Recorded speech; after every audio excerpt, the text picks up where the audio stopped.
If you have ever wanted to become an air ambulance pilot, then this video is for you. This is one of the baddest air ambulance helicopters that money can buy, and today we're going to get a tour from top to bottom by one of the training captains.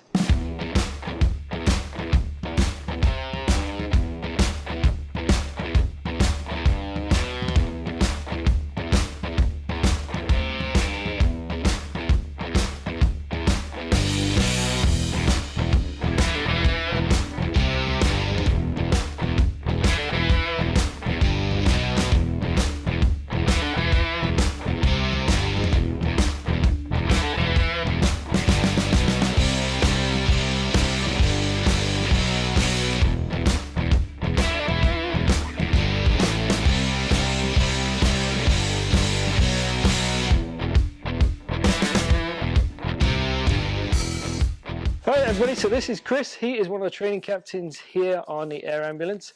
And Chris, how long have you been flying this machine for now? I have been on this one for 8 years. 8 years. So what do you want to tell us a bit about this aircraft, what it is, and basically what you do with it on a day-to-day basis as your job? Sure. So this is a Leonardo AW139, primarily used as an offshore helicopter. Typically seats between 12 and 15 passengers, okay, depending on how it's configured. This one is set up for emergency medical services. Okay. So we use it as an air ambulance. So are you the only pilot on it, or do you normally fly like two pilots, or do you fly like one person during the day, two pilots at night? We always have two pilots. Yeah, so day or night, IFR, yeah, everything is two pilots. And then our crew is also two additional paramedics who ride in the back. Okay, so all the time it's usually two pilots, two medics, whenever this machine is flying. That's correct. That's cool. That's cool. So when you're flying, then are you on like a shift rotation, or is it like a Monday to Friday job, or how does your Monday to job? Friday would be nice, but this is a 24-hour operation. Yeah. 7 days a week, 365 days a year. So we work day and night shift. So 7 to 7, yeah, either day or night. So do you want to tell us a bit about like the aircraft? Like, is it a single engine? Is it dual engine? Is it got hover capabilities? Like, is it just hands-on, stick-on? What? Well, this is a fairly modern aircraft. It is a twin engine. Yeah. There's two PT6 67C engines in it. Okay. Under maximum output, they'll put out 1,800 horsepower each. Lovely. So this is a Category A aircraft, which means it is designed to do almost everything on a single engine if necessary. Yeah. So it's fully automated as a 4-axis flight director, yeah, with hover capability. It's mostly hands-off flying is the way we operate it. So yeah, the pilots will use their hands and feet to land the aircraft, but for most of the A to B stuff we're doing, it's hands-off. Okay. With it being a Category A, then does that mean like you can be flying onto the like rooftop helipads downtown in the cities and stuff like that? That's Whereas exactly what it's designed were... for. So if you have an engine failure going over a highly populated area, it's meant to be able to take off and land without causing any what's the word I'm looking for? Safety issues. So most of the people that I always speak to, they always want to know is, how fast does this thing go? Like, what's his top speed and what do you normally fly it at? Because there's usually two very different numbers, right? So this one's rated at sea level to fly 167 knots. Here where we are and the way the aircraft is configured, we typically fly between 150 and 155 knots. That's pretty fast for a helicopter. It's still pretty quick for a helicopter. Yeah, I buzz around about 100 knots in my A-star, and if I get 110, 120, I'm screaming. That's good. So when you're flying, are you normally flying low? Are you flying high? Like, does it vary? Well, it varies quite a bit depending on what we're doing. So at night, for example, we have minimum altitudes that we can fly. Yeah. That's typically about 12 to 1,500 feet above the ground. Okay.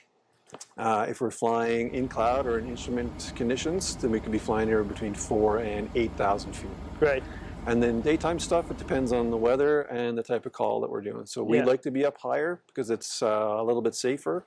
It's a little bit quieter for our neighbors, but ultimately if we're landing on the frozen shore or on highways and stuff, then we do have to fly quite a bit lower to do some of that stuff. Oh, that's pretty cool. So you guys go to like any kind of scenes, or are you like airport to hospital, or do you do everything. You landed on highways, you landed We cottages. land wherever we can safely land. So sometimes that means putting medics on rocks out in the lake or on docks on the lake shore. We've landed on the highways, in provincial parks, national parks, wherever we can get safely that's closest to the patient. Yeah. That's where we'll go. That's okay. Well, but you wish you had a winch on this sometimes, eh? I've seen some machines and the winches are really handy, but yeah, this one it's not really our mandate here. Yeah. It's designed as an ambulance, so that would be a little bit outside of our profile. Yeah, well, that's cool. But it would be cool. So Chris, this looks like it's a glass cockpit in this machine. Do you want to give us a bit of a tour around of just what all the hundreds of buttons and dials and stuff you've got in here, and primarily what you use what for? Or just... At the very front here, you have the battery switches, the generator switches. All of our external lights and heaters and stuff are located up here. In the center here, we have our fuel panel, which controls the fuel valves and the fuel pumps. Below that, you have the engine mode switches for turning the engines on and off. Yeah. This is the brains of our flight director right here on our autopilot. So if you want to tell the aircraft to go from A to B and how high or how fast, or if you wanted to fly an approach, that's all controlled through here. And a lot of this down here is your light switches for searchlights, internal lights, your hydraulic panel. Over here we have a test panel for some of the emergency systems like the chip detectors and the fire management. Yeah. We have our air conditioner and our heater controls here. That right there is worth 15 million bucks. Right there. That's money in the summertime. That's it. No kidding. I wish I had an air conditioning. This is our float panel for the external floats. Like as in like pop-out emergency floats? Emergency pop-out floats, that's right. So if you're going to go basically do an emergency ditching into water, you arm that and then... This would be armed and you can fire it off manually, or it's also automated. Yeah. So as it lands in the water, there's 2 floats on the front and 2 on the back that will keep the aircraft floating. Yeah. Wiper control right here. This is our radar. So if we're flying in a cloud and we can't see exactly where we're going, this will tell us where the heaviest rain or precipitation is. Oh, so like a weather radar kind of thing. Weather radar. Yep. Display controller. This allows me to control my multi-function display right here. So currently it's set on like a power plant page. Yep. So I can look at all the engine parameters, the electrical numbers, charging numbers, engine oil pressures, temperatures for the gearboxes, hydraulics, and so on. And that can be switched over to different systems, like the hydraulic system, for example. I can look at that. Oh, that's cool. I also have a map page over here that shows us where we're going. And I can overlay either a ground proximity warning system on this, or I can overlay the weather radar. Yeah, so that's handy. Which is quite handy. Yeah, no kidding. And this is our MCDU here, which does all the programming for the flight director. Gotcha. So that's like if you wanted to go kind of direct to an airport or a helipad, you'll put it into there, and I can punch in coordinates in there. I can tell it which altitude we want to go to, that sort of thing. Gotcha. So that's where you put in all the information where you want to go to, basically. That's cool. That's cool. And I see you guys are running iPads. We are running ForeFlight on the iPads here. So we're ForeFlight, plus we keep all of our company documentation on that now. So we're not carrying paper copies of anything anymore except for checklists. So our maps are on here, our instrument plates are on here, company manuals, all that sort of stuff. Yeah. And they just sit in here, and we can stow them away when they're not in use. That's cool. Yeah, I run ForeFlight and I love it. It's such a nice software to use. Yeah, it's a game changer compared to using paper maps. That's for sure. Yeah, no kidding. So I notice all your buttons in your screens, they've got like a bit of a green glow to them. Like what's that all for? Like I remember just a lot of cockpits and stuff don't have that. Those are filters for night vision goggles. Oh, okay. So the current generation of night vision goggles that we use have an auto dimming feature. Okay, yeah. So that if someone shines their headlights in front of you, or if there's any kind of a bright light, those goggles automatically dim down. Nice. To protect your eyes. Yeah. So all the lights inside the cockpit, with the exception of the iPads, have a filter on them so that they don't cause those goggles to dim down when they're not supposed to. Oh, okay. And then for that reason, when we're flying with the goggles, the iPads have to be off. Really, eh? Yeah. So you're basically just going off the screens, the MCDUs in front of you, basically. I can access that, but we have to temporarily remove the goggles Yeah. from use. Oh, gotcha. And are you using the goggles all the time whenever you're flying at night? Like, are they mandatory, or are they like personal discretion as to whether you use them? For where I'm working currently, we use them for about 95% of our night flying. Yeah. Most of the locations that we're permitted to go to at night, they are required. Yeah. If I'm flying from hospital to hospital, I can get away without them. But oh, yeah. there's not a lot of ambient light where I work. There's not a lot of cultural lighting. So we use them at least 95% of the time during darkness. So Chris, if there was, you had a guy come through the hangar door who was just fresh out of flight school, and he wanted that seat that you're sitting in right now, like what kind of skills and experience do you see that most pilots need to get into that seat, and also to be a good EMS pilot? Like, what would you say to a guy to say, hey, if you're coming out of flight school, go and do this, this, and this, and then in 5 years' time, come and knock on my door again? Well, as a minimum, to work here is a minimum of 500 hours of flight time in helicopters. That's for the co-pilot. That's for the co-pilot. That's a bare minimum. Yeah.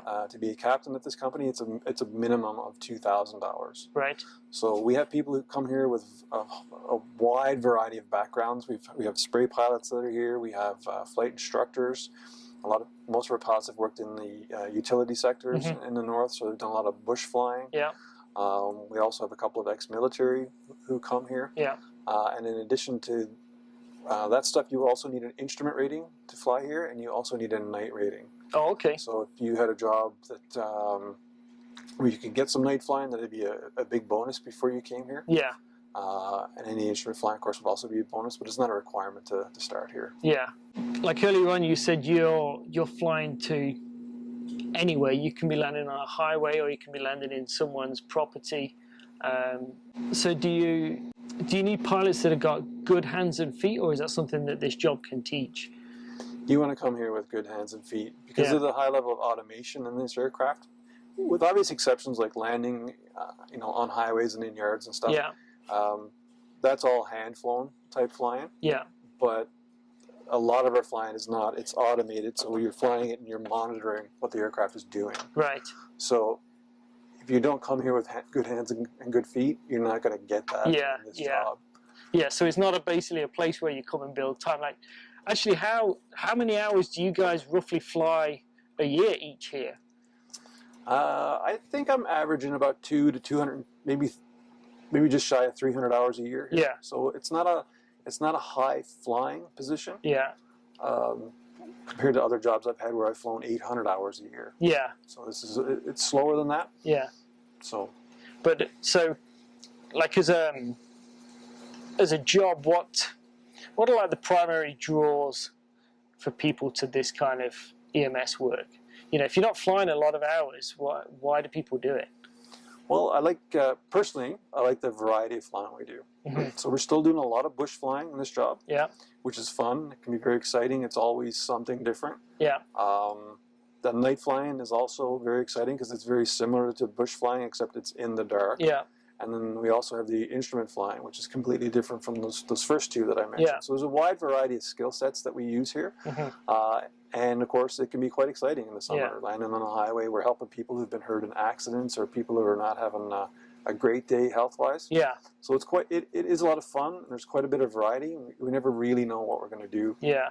From day to day. And you guys are home every night, right? I'm also home every night. I have a fixed schedule for the entire year. A what? So I have a fixed schedule, which for a helicopter pilot in this country is pretty great. Well, what's the schedule? That's where you show up for work and then show back up at home 3 weeks later? No, I show up 12 hours later, maybe 14 hours. So you're home every day, pretty much, and you've got a schedule. That's a pretty big perk in the aviation industry. It is pretty unheard of flying helicopters. Yeah, no kidding. So it is a really great job. Yeah.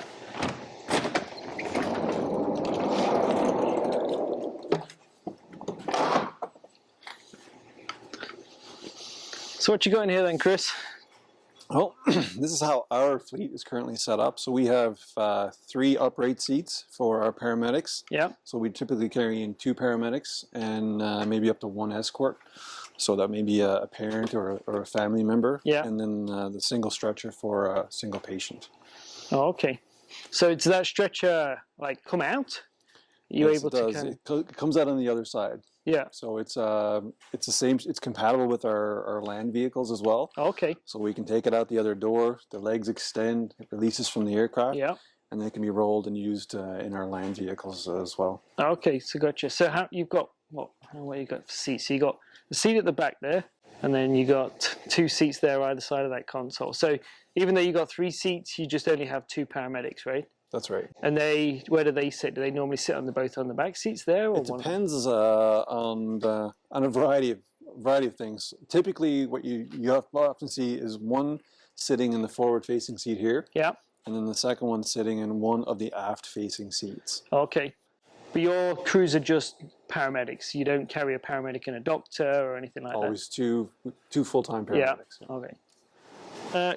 Chris, why have you got a big knob on the side of your aircraft?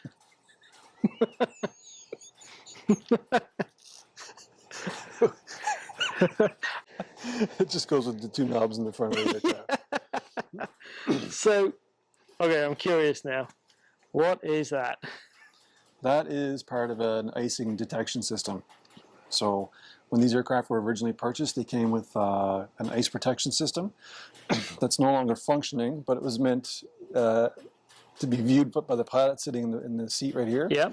You can see if the ice was accumulating in the black area, the ice system was designed to deal with that. Yeah. And then inside the yellow range, of course, was a caution area. And if you started seeing ice on this in the red area, then the icing conditions were too extreme for the system to handle. Oh, okay. But right now, because that system is not installed, if you start seeing ice forming on that anywhere, we have to vacate that area. I gotcha. So Chris, this is one heck of a rat's nest in here. What is in the front of this aircraft? PFM. A what? Pure magic. This is our avionics bay. So this contains the 2 aircraft batteries, the main battery and an auxiliary battery, which you see here on the lower side. Yeah. And then all of the electronics that we use to fly the aircraft, whether it's part of the autopilot or the flight director or part of the navigation system or our radios. Yeah. The vast majority of it is stowed up here in the nose, along with the weather radar. And then what you got on the front here? That is our weather radar. Oh, okay. So that's what you were talking about in there. You can adjust it when you're in clouds and stuff to kind of see what's hiding in the clouds. That defines the precipitation for us, whether it's rain or snow or what have you. Yeah. So does this weather radar move, or does it just fix, or is it like does it sweep back and forth? It sweeps back and forth, left to right. I think about 120 degrees it looks out at. Yeah, you got some gear on this toy.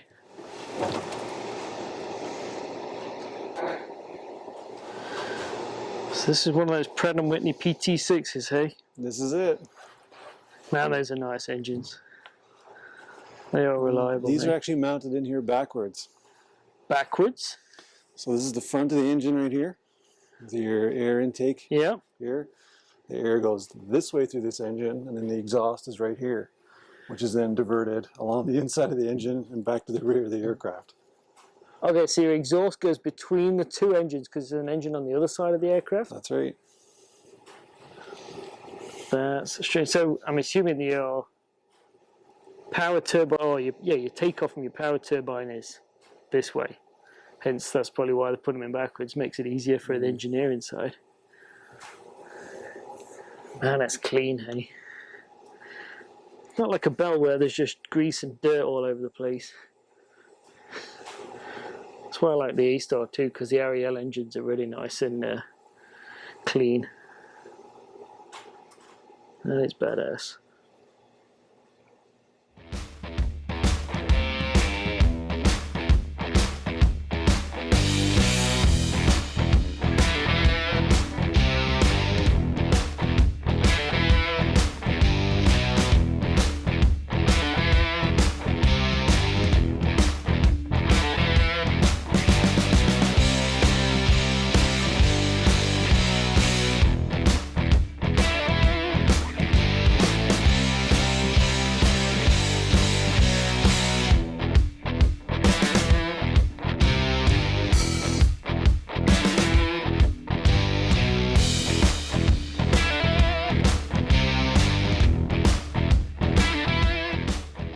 then, Chris, you know I'm going to ask you. Just give us a rough, generic idea of what's going on where. So I'm assuming on this side here, you've got like this is your input from one of your engines, That's right? the input there from the number 2 engine. Yeah. And then it goes in at what, 90 degrees into the main transmission? Turns the main transmission, which turns the big rotors on the top. This is one of the hydraulic servos right here. There's 3 of these. They're dual-sided, so if one side of it fails, the other side will keep working. So you kind of got 2 hydraulic systems in here for like dual hydraulics? There are 2 completely independent systems on this. Yeah. So this aircraft will not fly without hydraulics. So the number 1 system has a single pump, and the number 2 system is a dual pump system. Gotcha. That's nice. Yeah, because if you can't fly this thing without hydraulics, you definitely don't want to be losing hydraulics.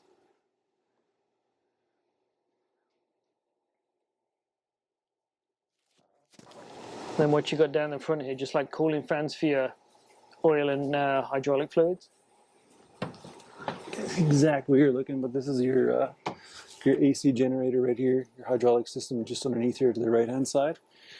And this is the money maker right here, the air conditioner. Oh. Don't leave home without it.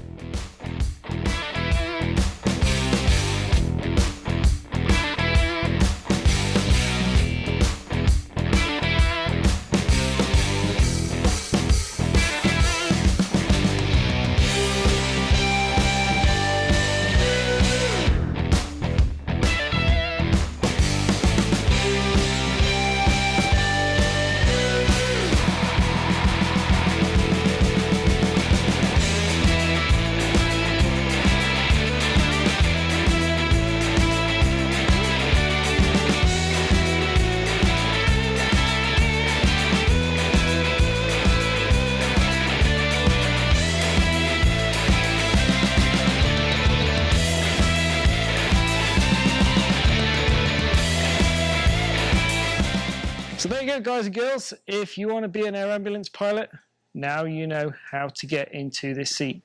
Thanks, Chris. Much appreciated. In time. I'll see you guys on the next one.